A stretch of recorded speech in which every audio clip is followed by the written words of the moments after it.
또 한번 가보겠습니다. 만약에 여러분들이 이 두 번째 영상을 보고 계신다면 통편집이 안 됐다는 거 그래서 가는 거라는 거 네, 미리 말씀을 좀 드리고 오늘 진짜 두 번째 시간이군요. 네. 네. 계속 갔으면 좋겠습니다, 여러분. 네.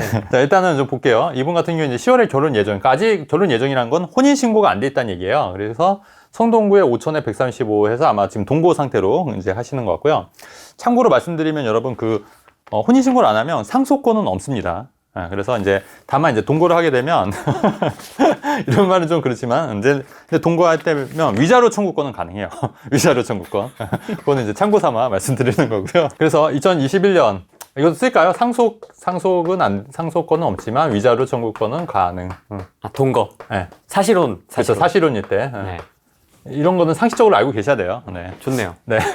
자, 그래서 2021년에 부천 아파트를 1억 9,800에 샀는데 이게 아마 전세 1억 8,500이니까 1천만 원 갖고 사신 거예요. 거의 1천만 원 갖고 샀는데 3억 8천이니까 거의 한 2억이 오른 거죠. 그러니까 수익률이 짱입니다. 20배, 거의 20배. 그러니까 굉장히 잘 사신 거고 타이밍이 아마 굉장히 절묘했다. 아마 후랭TV를 열심히 보신 분이지 않겠나. 저는 개인적으로 그렇게 생각합니다.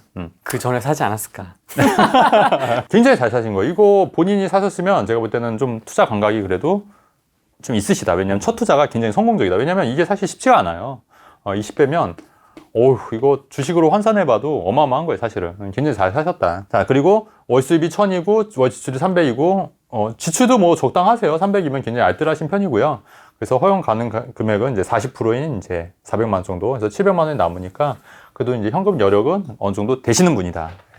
아마 뭐 맞벌이를 하셔서 아마 그렇게 보이시는 것 같고 소득이 많은 것 같고 앞으로 소득도 이제 조금씩 더 늘어나지 않을까 이렇게 생각이 들고요. 우선은 혼인신고를 언제 해야 되냐. 근데 이분이 좀 고민이 이거였어요. 이거를 그냥 2년 해서 팔면 어떨까 이거예요. 부천 아파트를. 근데 이게 고민이었거든요. 그냥 팔아버리고 이 돈 합쳐서 하겠다. 근데 제가 이게 한 수익이 얼마가 났냐면 한 2억 정도 났지 않습니까? 근데 이거 팔면요 세금이 5천 정도 4천 얼마 나요. 4천만 원, 4,500 정도 대략 어바웃으로 그냥 5천 나온다고 해볼게요. 그러면 2억에서 5천을 빼면 1억 5천인데 근데 이거 세금 안 낼 수 있는 방법이 있어요. 하나도. 어떻게 하면 되죠? 여기서 전세금 빼주고 2년을 거주하시면 돼요. 왜냐면 2년 거주를 하면은 비과세가 되는 거예요. 비과세 여러분. 그렇기 때문에 이거 못 이제 왜 이분이 못 팔려고 생각하시면 아마 성동구랑 부천은 이제 상당히 멀지 않습니까? 그렇죠. 아마 그런데 여러분 이거 한번 생각해 보세요. 5천만 원을 한번 벌려고 해보세요. 벌려고. 가야 돼요. 그냥 가야 돼. 5천만 원 벌기 힘들어. 안 그렇습니까? 이거는 뭐 고민의 여지가 없어. 그냥 가셔야 돼. 너 부천 가라. 부천 그냥 가셔야 돼. 딴 것도 다 필요 없고. 아니, 그리고 이 명의가 아마 남편 명의가 한 분 명의일 거예요. 그러면 한 분만 보내세요. 한 분만 보내. 명의자만? 네, 명의자만 한 분 보내. 어차피 둘이 갈 필요는 없으니까. 한 명만 보내고 전세금을 빼야 된다. 빼셔야 돼요. 그래서 입주를 하셔야 된다. 그리고 여러분 혼인신고 언제? 이거 되게 중요한 질문인데요. 그 혼인으로 인한 일시적 1가구 2주택, 일시적 제가 글씨 너무 못 써드냐 이해해 주세요. 일시적 2가구 주택. 이게 뭐냐면 이렇게 집이 두 채가 있어요. 혼인 전에 각각 한 채씩 있는 거예요. A, B. 혼인 전에 각각 한 채씩. 근데 결혼을 했어요. 그러면 어쩔 수 없이 두 채가 된 거잖아요. 그러면 이거를 언제까지 팔면 되냐? 5년 이내. 5년 이내 팔면 비과세 각각 해주겠다는 얘기예요. 비과세. 근데 이게 비과세 요건에 맞춰야 되지 않습니까? 근데 부천은 2021년도에 조정지역이었기 때문에 무조건 2년 거주를 해야 돼요. 부천은. 근데 2년 거주를 안 해도 되는 데가 있죠. 비과세 받을 수 있는. 어디? 비조정 지역은 가능해요. 비조정 지역. 그 말은 뭐냐면 비조정 지역의 아파트를 이런 식으로 갭 투자를 하시거나 분양가는 사셔서 하나 더 사라. 하나 더 사고 혼인신고는 사고 나서 해라. 혼인신고는 구입하고 나서 해라. 구입 후. 언제? 내가 하나 더. 부부니까 이게 남편 명이면 본인 명의로 사시면 되고 여자분 명의로 사시면 되고 이 부천집이 여자분 명이면 남편 명의로 사시면 된다. 그래서 각각 비과세 받는데 이거는 2년 무조건 거주를 하셔서 들어가셔라. 그리고 여기는 거주를 안 해도 된다. 그러면 각각 비과세이기 때문에 이 돈을 합치면 수도권에 입성할 수가 있다. 이 얘기예요. 자, 그리고 혼인신고 하면은 상속은 그때부터는 가능하다. 네.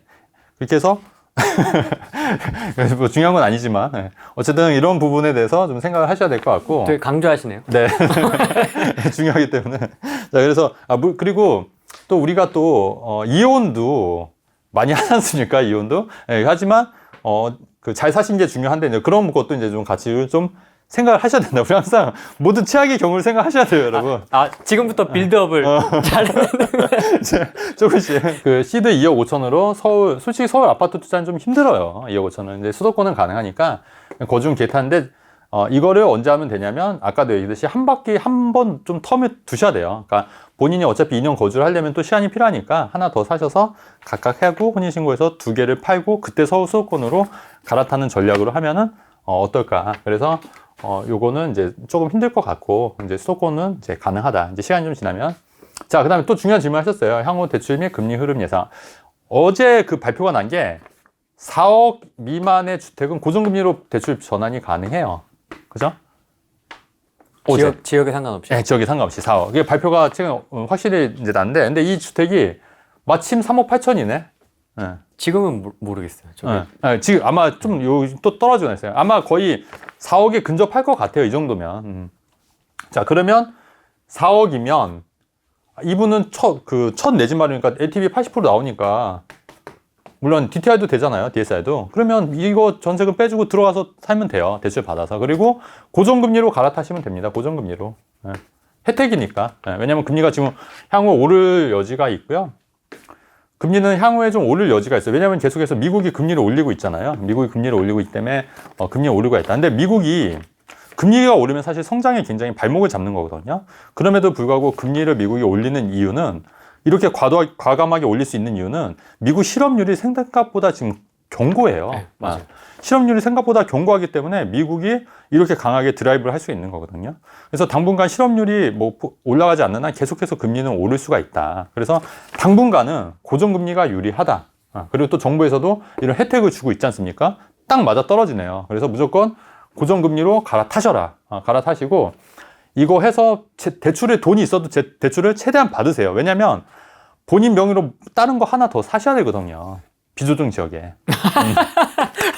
역시 적폐. 그치. 네. 돈이 있어도 땡겨라. 돈 있어도 땡기셔야 돼요. 그래서 최대한 대출을 받으셔서 3억 8천에 그 LTV 뭐 80%까지 최대한 뭐 3억까지도 아마 대출이 나오지 않을까 싶어요.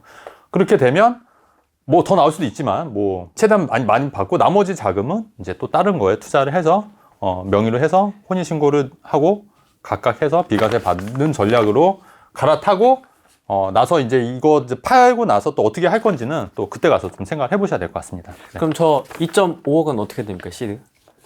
이것도 이제 이걸로 이제 그 다른 거 비조정 지역을 사거나 아니면 요거 이제 전세금을 대출을 얼마 받을지 모르겠지만 이거 빼주고 이제 그렇게 이제 준비해야 되죠. 왜냐하면 또 비조정 지역 같은 경우에도 또 매매가 전세가 차이가 많이 나는 데는 또 많이 날 수가 있는 거거든요. 네, 많이 나는 데도 있기 때문에 이 돈을 최대한 활용해서 투자를 더 하셔라. 그런 말씀드려요. 다만 지금 흐름상 아무래도 비조정 지역 중에서도 좀 유망한 단지들은 좀 찾는 해안이 필요하실 것 같은데 그 부분은 제가 여기서는 말씀을 못 드려요. 그래서 그 부분은 조금 더 좀 생각을 해보고 고민을 해보셔서 잘 선택을 하셔야 될 것 같다. 비조정을 추가로 하나 더 한다고 하면 네. 분양권으로 접근을 해야 되는 거예요? 저 같으면 분양권으로, 근데 분양권의 단점이 뭐냐면 입주하고 또 완공이 되면 시간이 좀 오래 걸리긴 해요. 그러니까 한 2년에서 4년? 또 이제 최근에 전세 계약갱신 청구를 제가 볼 때는 2년 후면 없어질 수도 있어요. 근데 그렇게 되면 또 시간이 좀 더 늘어질 수가 있거든요. 왜냐면 전세가 껴있는 상태에서 매도를 하면은 좀 안 팔릴 수가 있거든요. 그래서 분양권 같은 경우에는 내가 조금 더 텀을 두고 한다고 하면은 분양권도 전 나쁘지 않다고 봐요. 하지만 내가 좀 빨리 좀 순환하겠다. 그러면 이제 매매가 전세가 차이가 좀 적은데 갭 투자를 해서 비조정 지역에 갭 투자를 해서 좀 상승 요인이 있는 지역을 찾아서 올려서 파는 전략. 근데 아마 이분은 요런 투자 감이 좀 있으시니까 이때도 굉장히 좋은 타이밍에 저렴한 비용에 딱 그 순간 잡으신 거잖아요. 그러니까 이런 거를 한 번 더 잡으시면 돼요. 한 번 더. 한 번 더. 어렵겠지만 한 번 더 잡는데 다만 거기는 거주를 못 하는 데니까 비조정 지역을 찾아야 된다는 얘기예요. 아니면 그냥 본인도 거주를 해야 돼, 2년. 각각. 어차피 혼인이니까 2년. 근데 또 그렇게 하기엔 너무 또 힘들잖아요. 견우와 직면에? 응? 견우와 직면. 근데 그건 너무 현실적으로 좀 그러니까 그러니까 거주를 안 해도 비과세를 받을 수 있는 지역을 해야 되는 거고, 그다음에 여러분들이 정말 많이 놓치시는 게 뭐냐면 비과세는 여러분 무조건 받으셔야 돼요. 진짜로 비과세. 아니 2억을 수익이 났는데 5천만 원 내면은 얼마나 아까워요. 5천만 원 벌려고 해봐요, 여러분. 못 벌어요. 근데 이거를 왜 세금을 내요? 내가 2년만 딱 고생하면 되는데. 2년만 딱 고생. 좀 많이 고생.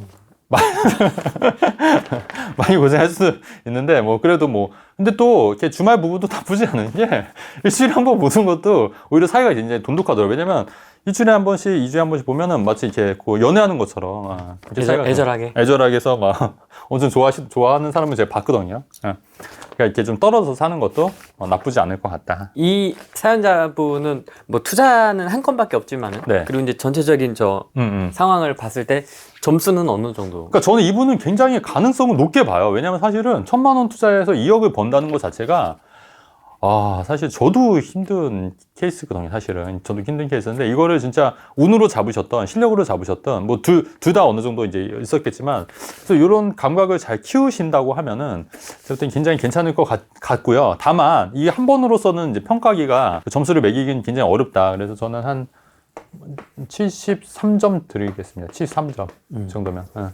왜냐면 한 건이기 때문에 제가 좀 뭐라고 말씀드릴 수 없는데, 근데 대부분의 이제 근데 제가 점수를 좀 박하게 주는 경우도 있는 것 같아요. 왜냐면은 이제 더 많은 사례들이 제가 알고 있기 때문에 박하게 주는 것도 있는데, 근데 이 정도만 돼도 굉장히 괜찮고, 아무래도 후레인 TV를 또 보시는 분들은, 애청자분들이 확실히 이제 수준이 높구나 다시 한번 또 생각하게 되는 계기가 됐습니다. 사연 보내달라고 하려고 했는데 네. 이런 거 들으면 사연 못 보내겠네. 근데 여러분 꼭 그러실 필요가 없어요. 여러분들이 이 사연을 통해서 또 배우는 것도 많고, 또 여러분들의 사연을 보고 또 이제 점수를 또 봐서 또 생각해 볼 것도 있고, 그리고 이런 부분에서 사연을 좀 많이 보내주세요. 그러면 저희가 또 이렇게 잘 해서 방송에서 이렇게 또 할 테니까 사연을 많이 보내주시면 좋을 것 같습니다.